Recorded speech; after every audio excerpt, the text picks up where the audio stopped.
performance against the Bengals and Jamar Chase going wild and Flacco just tearing it up. I've heard every explanation under the sun in terms of what went wrong with the defense. Tomlin trotted out his own version of that at today's press conference.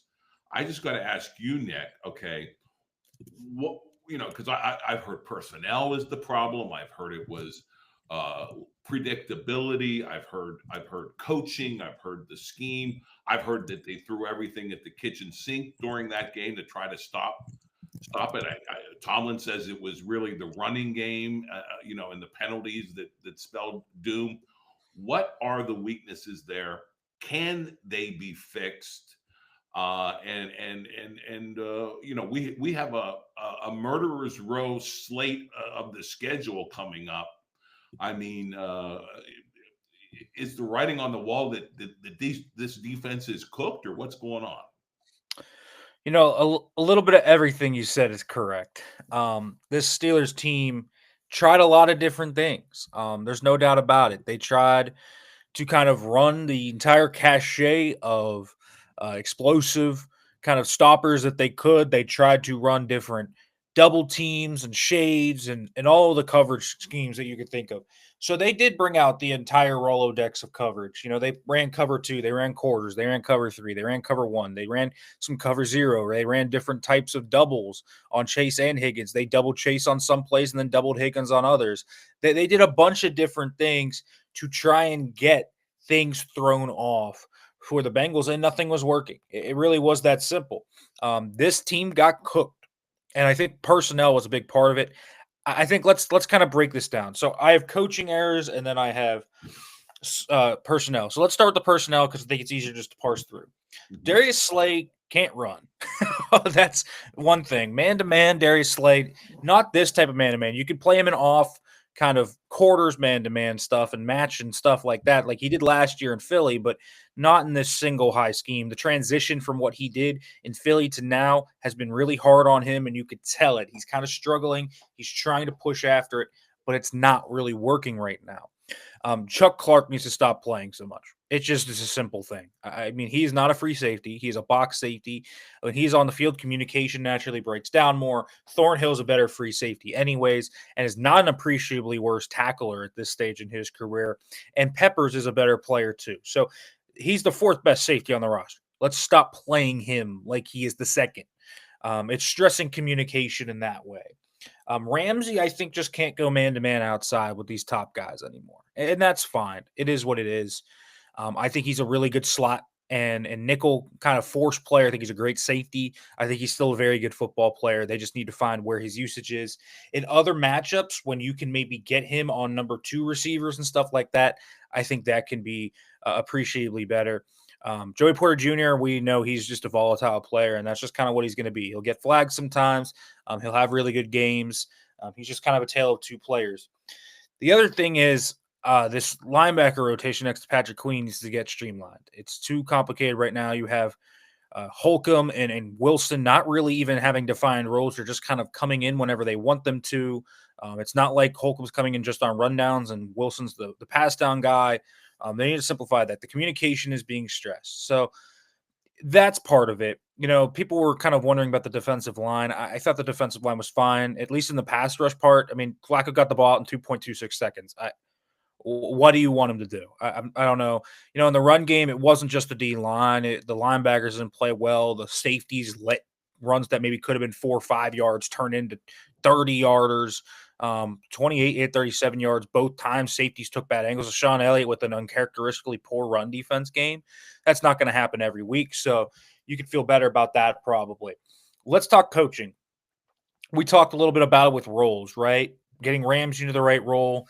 Slay probably should be the corner four. I think Eccles has been better. I'd probably trot Eccles out there a little more than that. The biggest coaching thing, there are two things. One, you got to play Nick Herbig more than 29 snaps. 29 of 72 snaps. That's 40% of the snaps, John, for arguably your most productive pass rusher this year. Just kind of unacceptable, to be quite honest with you. You cannot have that level of negligence for your front. He's got to play more. Let me ask Did Tomlin's explanation for the No. scarcity of snaps for Herbig, did it make any sense? Tell us what it was and why it Yeah. doesn't make sense. Yeah, he said it was because they didn't defend the run very well. But that implies that Herbig's only a pass rush specialist, and he's not. He's proven that, right? When he played, they were a pretty good run defense, were they not? They were able to defend the run, and he's not just a guy that can tee off and pass rush spots. Now, can he do that? Obviously, that's his best trait, but he's a fine run defender too. So I don't. Mike T had a very big focus on the run game in this presser, and I just don't really understand why. I understand that they were bad in run defense, and that's something you can look at. And I think the usual suspects are issues there, right? The Peyton Wilson, Keanu Benton, Wyatt Black had a few really bad reps. They didn't run as many run blitzes because they were so focused on the pass, and the Bengals kind of took advantage of that and hit them on the edge. There was one play where Benton just got straight up held. I think it went for 12 yards. That should have been a penalty. So that one, I'm not even sure what you want to chalk that up to. Benton had the stop and he got held. So there's things like that. But I don't really understand why the run defense was the focus. Because the 47 passes, Herbig also was not on the field in the final 2-minute drill. It was Highsmith and Watt. So if you're going to talk about one-dimensional situations, they ran the ball once on that drive, but were you really scared of them popping a big run in the 2-minute drill? I mean, you knew they were going to pass the ball. So to me, him not being on the football field in that situation makes this excuse, to be quite honest, moot, rather. So I don't really love that explanation from him. The other thing is we talked about Clark needs to play less. They need to play more Thornhill and Peppers. I think that makes a lot of sense from a coaching standpoint. I'd like to see more Ramsey in the slot, Eccles at outside corner. And then the other thing that I kind of just schematically, I think the Steelers are putting these defensive backs in some tough spots. Even with the coverage mix-ups, I just feel like there's too much staticness. Not in this game necessarily. They tried to move guys around a little bit and do some different disguises, but there's no structure to the disguises. It's just kind of the players freelancing. It stresses communication. And so you maybe get more structure in this defense a little bit. And they need to move around more anyways up front. They need to move around a little bit more on the back end. It can't be the same rotation to get from 1 to 2 high. So while there were coaching things, there's some coaching technique stuff as well that I think, just specifically on how specific players play certain coverages, that I think is kind of hurting them. So there's coaching aspects to this, and there's also player aspects. But I do think there's personnel tweaks they can make within their coaching that can help them be better here. But still, I think they're kind of just a slow secondary, and I think that is going to be naturally an element of their defense that's not going to really improve very much unless they bench Slay. Well, that doesn't sound all that good. And in that presser, the portions I had, Tomlin kind of absolved the secondary. Didn't say it has lived up to his expectations, but didn't really. He's not panicking and all that kind of stuff. So here we have the Green Bay Packers coming in for Sunday Night Football. It's going to be a ratings bonanza because Aaron Rodgers is going up against the team that drafted him and for whom he won a Super Bowl. As a side note, interesting, it's the first NFL game featuring dueling teams with yellow helmets since like the 1950s when these two teams last met and the Steelers were donning yellow helmets as the Packers always have done. So that's kind of an interesting note. And of course, the Steelers are going to be in these throwback uniforms that some are dubbing, the ugliest on record. I'll leave that to other people. So, the Packers, they have receivers, they have a great tight end, they have the running game.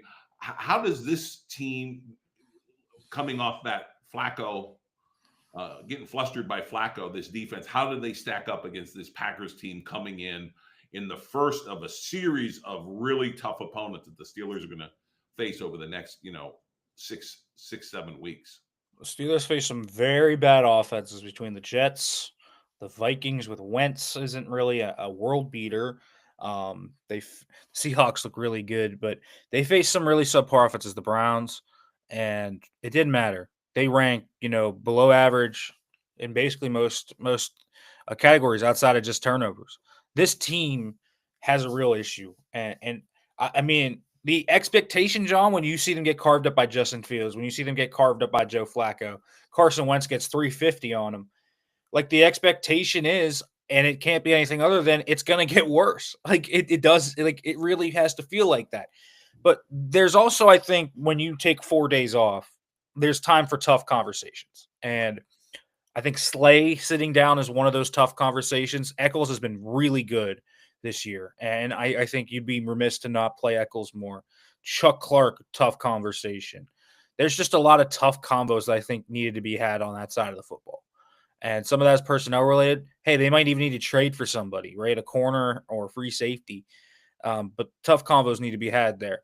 But we're talking about a Packers team that is the best third down offense in football. They stay ahead of the sticks. They don't really let up a lot of pressure. The Steelers could, I think, still get after them to a degree because I do think the Steelers have just such a talented front. But Jordan Love is similar. He's just a quick game guy. He's got the best completion percentage of his career. Last time they came to Pittsburgh, Jordan Love was this young gunslinger that could turn the ball over a lot, had a lot of explosive play potential, but he's kind of matured, right? He's kind of become a game manager just in 2 years. And so he's kind of been able to just disperse the ball around. You got Josh Jacobs, you got Romeo Dubs, you got Matthew Golden, you got Tucker Kraft. It's just a really good offense. And Matt LaFleur as the play caller, very good play caller that does a lot of misdirection. So he's going to play with your eyes. So the Steelers don't match up great against that. They just, the Steelers have allowed the most in passes that are thrown under 2.5 seconds. No team has allowed more yards per game than the Steelers. It just, and I think raw yards as well, they lead. Teams are just quick gaming the Steelers to death. They kind of know what they're going to get. It's hard to kind of stop that if that's what teams are doing to you. So Steelers are going to have to find a formula here to slow this team down. There's not a true number one receiver on this team. There's not, a Jamar Chase. There's not a Justin Jefferson. There's not a Jackson Smith and Jigba. There's just a lot of good players, even if they're not stars. And so how do you deal with that when the ball is going to be placed all around the field? I think, I do think Mike hit the nail on the head there. I think you need to stop Josh Jacobs first. I think you can't let them run the ball. If you can get them behind the sticks, you probably have a shot to get after them as a rush unit because the Steelers are such a talented defensive line.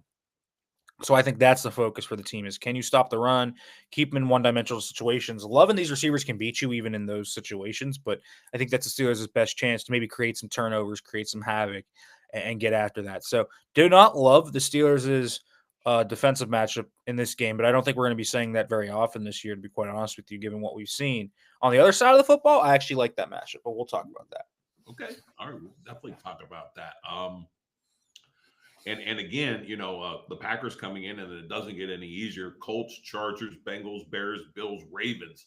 That is what is ahead for this Steelers team with this, the speed of that back end of the defense in question. And but definitely, I think from what you're saying, we will definitely see more Nick Herbig in this game because, like, if you can stop the run and get them in longer downs, that's a perfect prescription for a pass rush.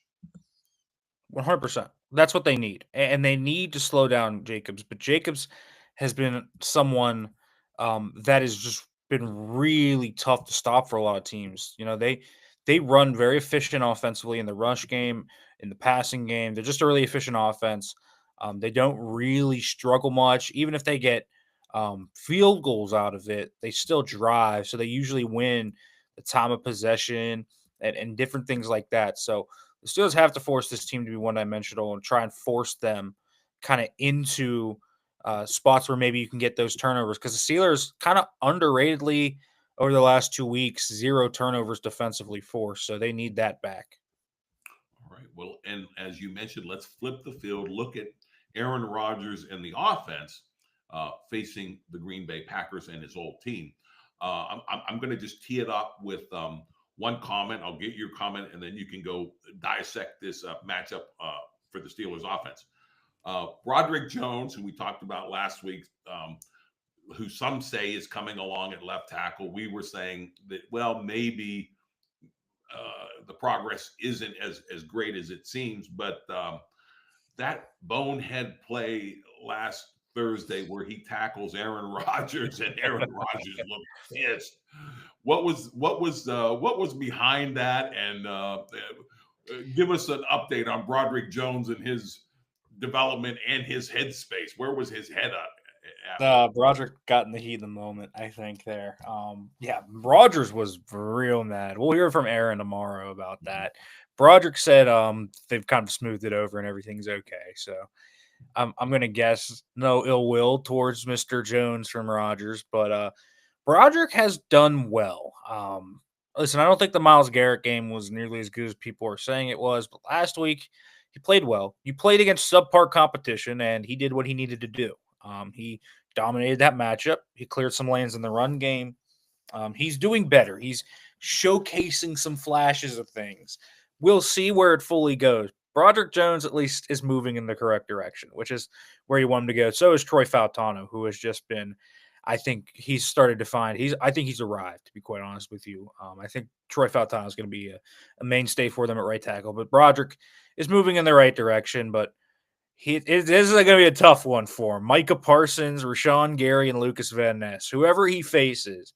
I'm going to guess the Packers are going to match up hunt and probably put Parsons against him a lot. So that will be a big test for him. It'll be a different type of test than Myles Garrett was. They're still different players. And I'm assuming the Steelers are going to give him tons of help this week just to try and slow down Parsons. So we'll see where that goes. But they cannot let Micah Parsons take over this football game. And how do you see Arthur Smith and Rodgers attacking this D, given that pass rush? Tight ends. Really, that's been the issue for the Packers defense. They have not defended tight ends well at all. So just to kind of give you a snapshot of all their games, here's the starting tight end stat line: 6 receptions, 79 yards, a touchdown. 7 receptions, 71 yards, and a touchdown. 8 receptions, 65 yards. 9 receptions, 48 yards, and a touchdown. 9 receptions, 35 yards, and a touchdown. 11 receptions, 77 yards, 2 touchdowns. So this defense has struggled against tight ends. The Steelers, meanwhile, boast 3 of them. That is, I think, a significant thing to think about when you look at what has kind of transpired in this Packers secondary and second level. Quay Walker has been picked apart in coverage this year. And so the Steelers, I think, are going to be able to kind of have their pick and are going to be able to get some production through their tight ends this week. And that's been a big issue just for them. And since Devontae Wyatt got hurt, their best defensive lineman, their best interior defensive lineman, they've struggled a little bit to defend the run at times too. You've been able to kind of get 5-6, not really many explosives, but you're able to stay ahead of the sticks. And that's been a really big thing for teams. Like that is why you saw the Cardinals kind of be able to stay ahead of the sticks a little bit, right? You saw guys like Bam Knight getting at least decent runs. It wasn't overwhelming, but they were able to at least stay ahead of the sticks and get Brissett in some situations. So that's going to be the significant thing for the Steelers. And this secondary, Nate Hobbs, who's a really highly regarded slot corner, has struggled a little bit. They don't really have a dominant cornerback over there. So the secondary is a little bit also vulnerable. So it hasn't been, it's a good defense on most stats, but there are underlying things in this matchup where the Steelers can have opportunities. It's not been a defense that allows you to get a lot of explosives. You kind of have to do quick game, paper cuts. Guess what the Steelers have done all season? Paper cuts, quick game. I mean, that's been the Steelers' MO all season. It's probably going to be their MO again this week. I'm expecting a lot of quick game stuff, tight end involvement, and forcing the Packers to tackle something that they have struggled with at times over the past few weeks. So I think the Steelers can kind of actually move the ball a little bit here. And I think the formula to winning, John, is you want to have those paper cut drives. You want to have those 6-7 minute drives. Not only do you hopefully end up in the end zone and get some touchdowns here, but on top of that, you keep your defense off the football field. And I think that's going to be better. The fresher the Steelers pass rushers and defenses, the better shot they have to maybe slow down and kind of compete against this Packers offense. This is a really good team, but I do think the Steelers offense kind of uniquely matches up decently well against this Packers defense. I love that. I love that scenario, and I love that breakdown. Now, let me ask you this: as a fantasy football player, we saw Fryermuth go off last week. So, which of the trio of tight ends is going to be the go-to guy in this game, where the matchup is so favorable for tight ends for the Steelers? Who knows? Arthur Smith cooks up new ones for everybody. My guess, considering the quick game stuff, would probably be Jonnu, but we'll see. I think Pat can also do that very well. And I also think, Darnell has kind of become a guy that they've utilized there. Don't do any screens to Darnell again. I don't need to see that, but he's a useful player there. So it could be any of them. Jonnu, I think, in the nature of the matchup, is probably the one that sticks out to me. But I think Muth's got an ability to dissect zones and settle down with strong hands is going to give him a chance in this game too. So we'll see where things go. But to me, this Steelers offense has some unique qualities to them that's going to give the Packers some trouble. The Packers are going to have to uniquely prepare for the Steelers offense, but the way Rodgers is playing right now, I think you feel very good because Rodgers is playing at a very high level. Right, and I think there's some added motivation going against the Packers as well. And Calvin Austin III is on track to be back in this game, although you're not really seeing this as necessarily a deep splash play passing game attack. Is that correct? Yeah, I think that's been the big thing. And the Packers defense is kind of funny in a few ways because they have, I think, two solid safeties. And I do think, Xavier McKinney there is definitely someone to think about. This pass rush also can get you behind the sticks, and that's kind of their whole thing is, the Steelers really want to get the ball out fast. One, to protect the goal line. Two, because it just keeps them on schedule. It doesn't lend itself to a lot of turnovers. So we'll kind of see where all that goes. But the Packers defense, I think right now is a team that is set up to struggle in this matchup. So we'll see where things go. But I don't hate the matchup at all for the Steelers. Awesome. Awesome. We're about 2 weeks out from the trade deadline, and you had mentioned, hey, maybe a cornerback or a safety is now added to the shopping list. And of course, we're supposedly in the market for a wide receiver. Veteran Tyler Lockett is getting his release from the Titans, although it seems like, based on Pittsburgh social media, we're already passing on that guy. So, what's your feel of what transpires? What levers Omar Khan pulls over the next 2 weeks or so leading up to this trade deadline? Yeah, I think when you look at it, wide receiver still a big part of this. I think you can actually make the argument, if you wanted to, John, that you know what? You've put in so much to this defense. They're not looking very good. This offense, however, has given you a lot of faith in it. Maybe just invest in the offense. And I think that could be something they look at and say, okay, we're going to get that number 2 receiver now. And, I think Jacoby Myers is the top name for me on that list. I think you can also look at the Saints guys, Rashid Shaheed and Chris Olave. Those 3 feel like real changers to me. There's other guys, you mentioned Lockett. Ray McLeod just got cut. You could look at someone like Alan Lazard, who we've just mentioned about 100 million times on this podcast over the past few months. None of those guys to me move the needle. I want a needle mover, and I think Myers is the guy that I think fits them the best. We are talking about a guy that can play inside or outside, has really good contested catch skills, has great hands, can route run and route you up. He opens up that intermediate part of the field. He brings size. He just brings things that the Steelers need. And I think they need a steady hand. I think they found their one. I think they found their star, and that's DK Metcalf, and he's played very well for them this year. But they need a steady hand, someone that in the event Metcalf got hurt, which is a disaster scenario. Remember, this happened with George Pickens last year. Okay. Someone that could at least step in and give you quality play. And Myers can do that. There's no doubt about it. Olave, very similar player. You have the concussion red flags with him, but there's a lot of similarities with what Olave does. Probably a better route runner than Myers. Less size, but probably better route runner. And then you look at Shaheed, and he's a smaller guy, and a lot of people will look at him and say another Calvin Austin, Roman Wilson type. He's a little different, more of a route runner. He can win down the football field. He kind of gives you another separator. And so those three guys to me make a lot of sense for them.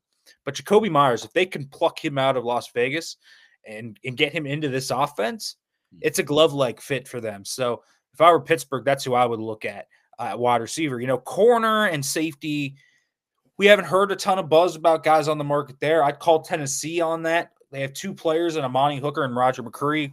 Hooker's the safety and McCreary is the corner that I think would make some sense if the Steelers could maybe get them at an affordable price, but we'll see. But I think, I kind of am buying into the argument now, honestly, John, that maybe you invest in the offense because the offense has been remarkably consistent. They haven't really had a bad game, if you will. They struggled a little bit in that Patriots game for those 2 quarters, but got it done. They came out with a hot start in that game. They've scored 20 more points in all but one game. And so it feels like a team that has some semblance of formula here offensively. So I think you would try and add more ammunition to that group right now to try and make that better. So I think getting that wide receiver makes a lot of sense for them. Hey, and we know now that those Patriots are no joke. I mean, they're playing great football. So that win is looking better and better. One thing, and we talked about Omar Khan and any decisions he's going to make before the trade deadline, they're going to be important. But clearly, the most important decision that he and the Steelers are going to be making is going to be next late April in Pittsburgh when the 2026 draft. The Steelers are supposed to be on the clock to take a quarterback. That the heir apparent, the franchise quarterback. That's what everybody's expecting. But I have to think, and I have to wonder, and I have to scratch my head. Do they really know what they're doing in assessing quarterbacks? Because with the benching of Justin Fields after getting the big contract from the Jets, and he gets sit down, the Steelers wanted to make him the starter for this year. They wanted to sign him, and then you look at Kenny Pickett, who they drafted, first quarterback off the draft board. Who I even lost track where he's at, so I don't even know where he's at.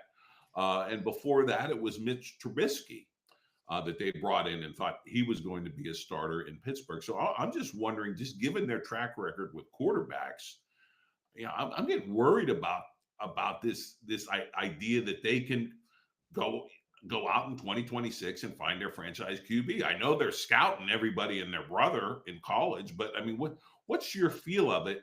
Oh, and the other one that I got to throw out there, and believe me, this is nothing against Harmon, but you got the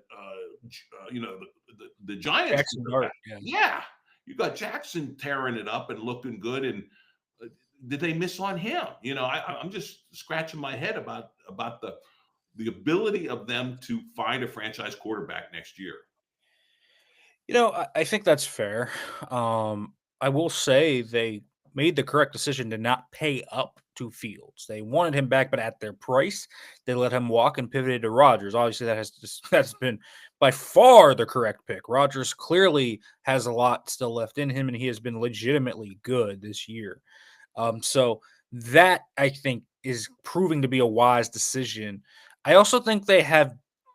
It's hard to. I don't think when they signed Russ and when they traded for Fields that anyone in the building thought they were the long-term answer. You know what I mean? I think you are at a scrap heap position because how many good quarterbacks actually hit the market?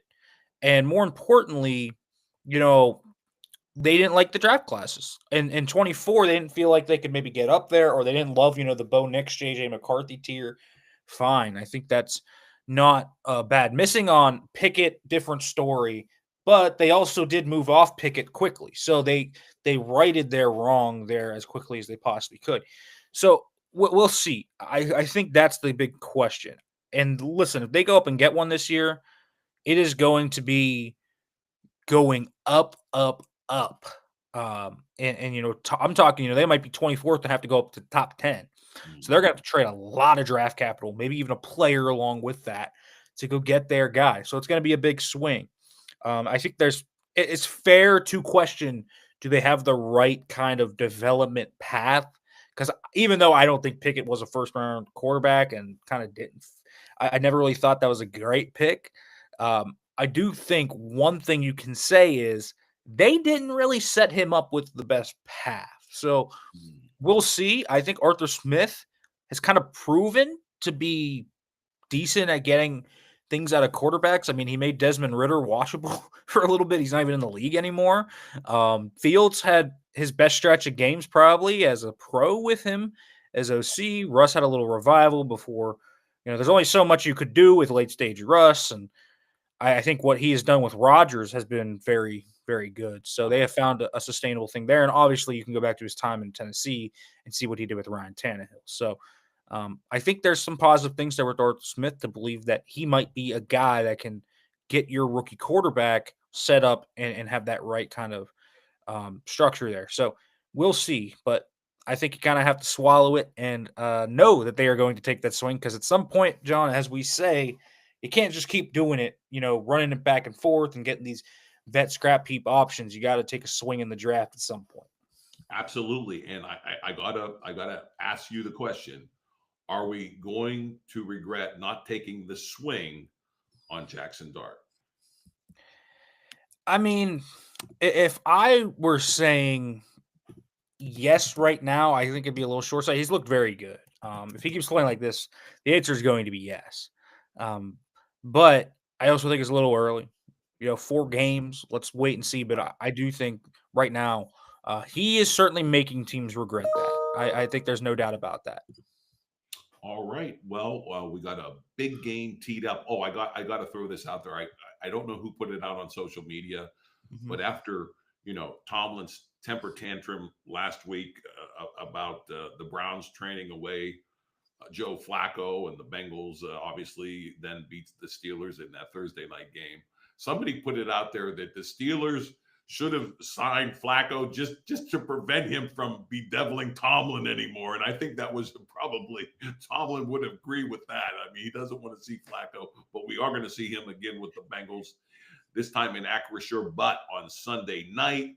It's the Packers coming in with Halloween awaiting, and they're both going to be wearing those pumpkin helmets, the yellow helmets. So this should be a fun game to watch. Certainly, Rodgers facing off his against his old team, and the offense being the better unit right now compared to that defense. So let's see what happens.